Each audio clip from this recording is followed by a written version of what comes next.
बढ़ते हैं। अब आपको उत्तर प्रदेश से सीधे महाराष्ट्र की तरफ लेकर चलते हैं। जी हां, महाराष्ट्र में एक बार फिर विवाद चल रहा है। विवाद किस बात का है?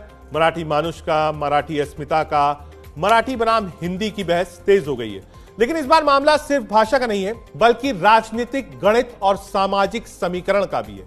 राज ठाकरे और उद्धव ठाकरे दो दुश्मन जैसे नेता हैं, अब 20 साल बाद एक मंच पर हैं। मुद्दा है मराठी अस्मिता और हिंदी भाषी मजदूरों का सवाल। और यह मुद्दा महाराष्ट्र तक सीमित नहीं रहेगा, क्योंकि इसका सीधा असर हो सकता है बिहार की राजनीति पर। मुंबई में काम करने वाले लाखों बिहारी मजदूर हैं, हर चुनाव में एक अहम फैक्टर बनते हैं।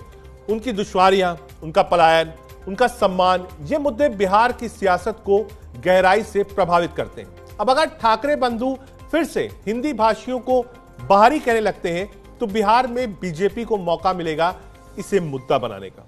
वो इसे बिहारी स्वाभिमान बनाम मुंबई की राजनीति का रूप दे सकती है। दूसरी ओर राजद और जदयू जैसे दलों के लिए भी ये चुनौती है। क्या वो ठाकरे बंधुओं के खिलाफ बोलेंगे या चुप रहेंगे? अगर चुप रहे तो बीजेपी इसे उनके हिंदी विरोधी रुख के तौर पर पेश कर सकती है। बिहार का मतदाता भावनात्मक होता है, वो अपने सम्मान को लेकर बहुत संवेदनशील होता है।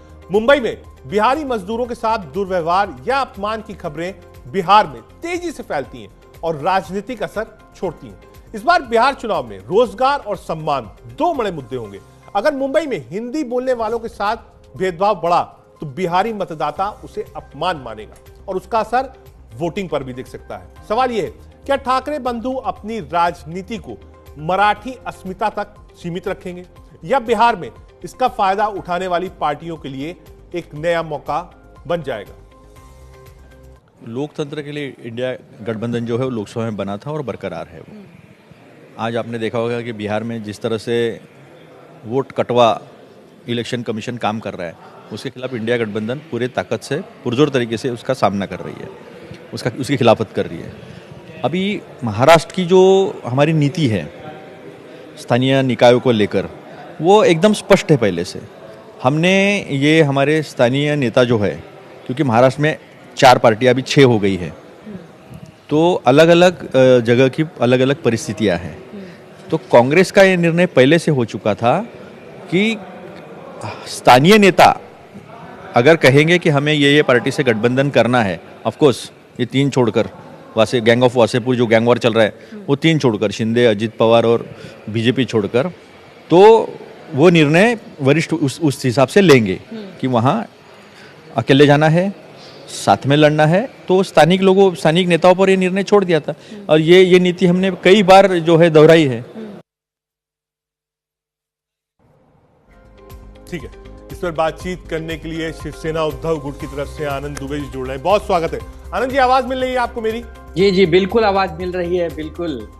आनंद जी, मैं ये समझना चाह रहा था, एक तरफ उद्धव और राज ठाकरे एक साथ आए, बहुत अच्छे विजुअल्स। पहला पार्ट मेरा यही है कि ये मराठी अस्मिता बाहर आई। कहां साहब मराठी? उसके बाद हमने सड़कों पर लोगों को देखा, भीड़ भी देखी, कोई नहीं, बहुत जमाने बाद इतनी भीड़ देखी, दोनों भाई साथ आए। लेकिन क्या ये गलत नहीं है? उत्तर भारत कह रहा है साहब काम तो हम भी करने आ रहे हैं, तो मारपीट किस बात की? राकेश जी नमस्ते। देखिए, महाराष्ट्र का दिल बहुत बड़ा है। इक्का दुक्का घटना से पूरे महाराष्ट्र और पूरे हिंदी भाषी समाज को न जोड़ा जाए। मुंबई और महाराष्ट्र में पिछले कई वर्षों से हिंदी भाषी समाज रहता है। आपको याद होगा कि छत्रपति संभाजी महाराज के मित्र रहे कवि कलश। कवि कलश जी कन्नौज के थे, उत्तर प्रदेश के थे, बहुत अच्छे दोस्त थे दोनों, और उनकी वीरता की गाथा आज भी लोग गाते हैं। उसके बाद गागा भट्ट जी बनारस के थे, सबको पता है कि छत्रपति शिवाजी महाराज का राज्याभिषेक किया उन्होंने। उसके बाद 2025 में अगर हम आए तो लाखों की संख्या में हिंदी भाषी समाज मुंबई में रहता है, मुंबई में रोजी रोटी कमाता है, मुंबई में तरक्की करता है। बड़े बड़े नाम हैं, अमिताभ बच्चन से लेकर शाहरुख खान तक हैं, क्रिकेटर हैं, सब है। तो ये विषय नहीं है कि यहाँ कोई मारपीट होती, कोई हिंसा होती है। हाँ, इक्का दुक्का घटनाएं होती रहती हैं, हर 6-8 महीने में घटना आती है कि आप मराठी नहीं बोल रहे हैं तो आपसे मारामारी हो जा रही है। लेकिन वो इक्का दुक्का घटना को लाखों करोड़ों लोगों के जीवन में प्रभावित ढंग से आप नहीं देख सकते। ठीक है। हम क्या कह रहे हैं राकेश जी, हमारा सिंपल सा विषय है, हम महाराष्ट्र में रहते हैं, हम मुंबई में रहते हैं, हम किसी भी भाषा के हों, किसी भी जाति के हों, किसी भी धर्म के हों, हम सबसे पहले मुंबई कर। दूसरे नंबर पर हम मराठी मानुस हैं। जब हम दिल्ली जाएंगे, जब हम यूपी जाएंगे, बिहार जाएंगे, जरूर वहाँ की भाषा में बात करेंगे, वहाँ के लोगों से मिलेंगे, वहाँ का व्यंजन खाएंगे। लेकिन मराठी केवल एक भाषा नहीं, एक संस्कृति। हम अगर 40 साल से यहाँ रहते हैं तो क्या हम 2-4 शब्द मराठी नहीं बोलना चाहिए? बिल्कुल, एक मिनट, बिल्कुल बोलना चाहिए। लेकिन ये जो विवाद कर रहे हैं, हाँ। ये भारतीय जनता पार्टी वाले हैं, इसे आपको समझना है। अच्छा, विवाद का कारण बहुत छोटा सा है। पहली कक्षा से लेके 5वीं कक्षा के विद्यार्थी तीसरी भाषा के रूप में हिंदी अनिवार्य सीखें, इसके लिए जनमत अभी तैयार नहीं है, लोग तैयार नहीं है। तो हम कह रहे हैं कि 5वीं के बाद सिखाइए। अरे हम लोग हिंदी बात कर रहे हैं। मैं मान लिया, मैं इसके दूसरे मेरे 2 पार्ट और हैं आनंद जी, 2 सवाल और है मेरा दूसरा पार्ट ये है कि ठीक है, चलिए आप मराठी मानुष वाली अस्मिता पर आए। अब आपने सुना अभी पाटिल साहब को, जो कि महाराष्ट्र से आते हैं, कांग्रेस के नेता है, वो कह रहे हैं नहीं साहब, हम तो रैशनलाइज नेशनल पार्टी हैं, ये मुद्दा आप महाराष्ट्र में उठाएंगे।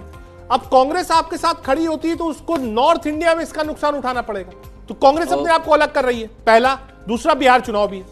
पहले तो सबसे पहले यही भ्रम है। हाँ। सबसे पहले आपके मन में ये भ्रम किसने पैदा किया कि महाराष्ट्र के लोग हिंदी बेल्ट या काऊ बेल्ट या अमराठी लोगों से नफरत करते हैं? ये प्रश्न आया कैसे? जिस हिंदू हृदय सम्राट बाला साहब ठाकरे जी के हम शिवसैनिक हैं, हमें तो यही शिक्षा दी गई है कि शिवसेना जात पात धर्म मानती नहीं है। लेकिन अगर हम मराठी भाषा को महाराष्ट्र में नहीं बोलेंगे तो क्या हम भूटान में बोलेंगे?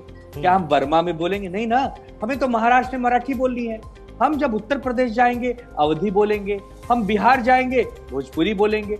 अरे भाई, भाषा तो एक भावनात्मक ढंग से बोली जाने वाली रोजमर्रा के जीवन की एक भाषा ही है।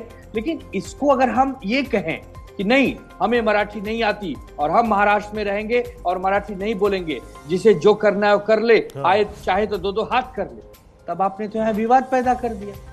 निशिकांत दुबे अगर झारखंड में बैठ के कहें कि देखो मराठियों, बहुत ज्यादा तुम्हें गुमान है ना, तो आओ बिहार यूपी, तुमको पटक पटक के मारेंगे, और तुम मराठियों का क्या योगदान है जीएसटी में, क्या योगदान है देश निर्माण में, तो एक बात बताइए, ये आपको सही लग रहा है? और हम अगर ये कह रहे हैं कि महाराष्ट्र में आप अगर 40 साल से रहते हैं और आपको मराठी सीखनी चाहिए, नहीं आती तो हम सिखाएंगे, आइए मिलजुल के रहे, हमारी सभ्यता संस्कृति आप जाने, हम आपकी जाने, तो ये आपको गलत लग रहा है। हम यही नहीं समझ पा रहे हैं कि कितना छोटे विषय को कितना बड़ा बना दिया। आप बता के मैं आनंद जी इसमें एक चीज और ऐड करना चाहता हूं, क्योंकि देखिए बिहार में बिल्कुल चुनाव सर पर है, ये जो फैक्टर है, क्योंकि बहुत सारे बिहार के लोग हैं जो महाराष्ट्र में काम करते हैं।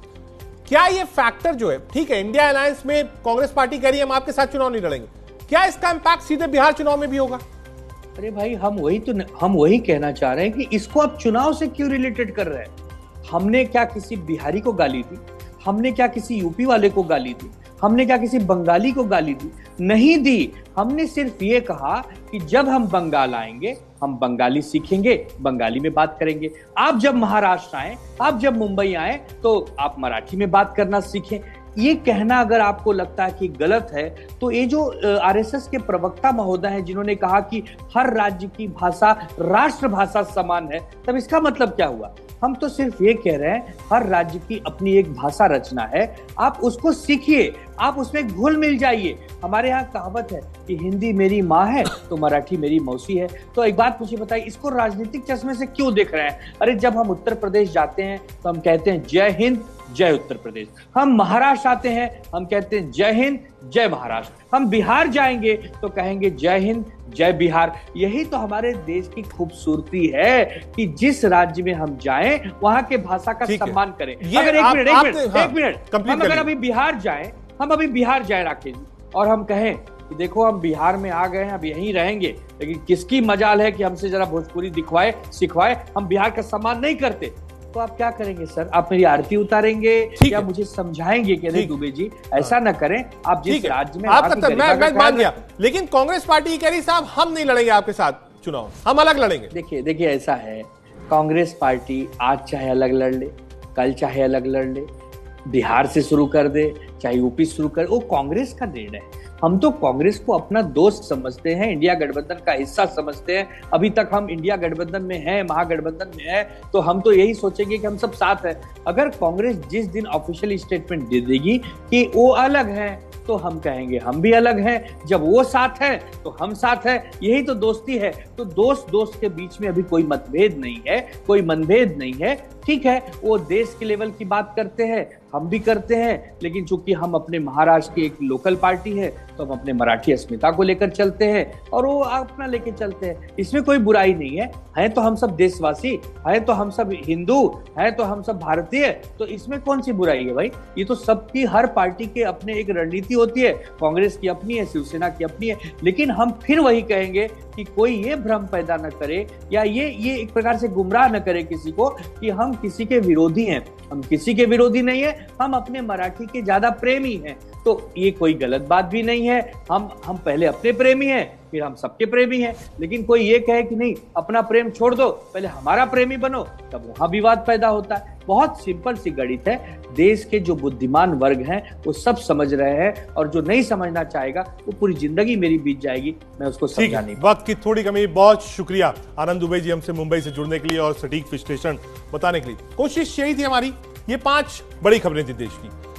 खबरों के माने क्या थे, विश्लेषण क्या थे, और इनसे जुड़े लोग जो इन खबरों के बारे में बात करेंगे, वो हम आपको दिखाना चाहते हैं। एक छोटा सा ब्रेक, देखते रहिए न्यूज़ इंडिया।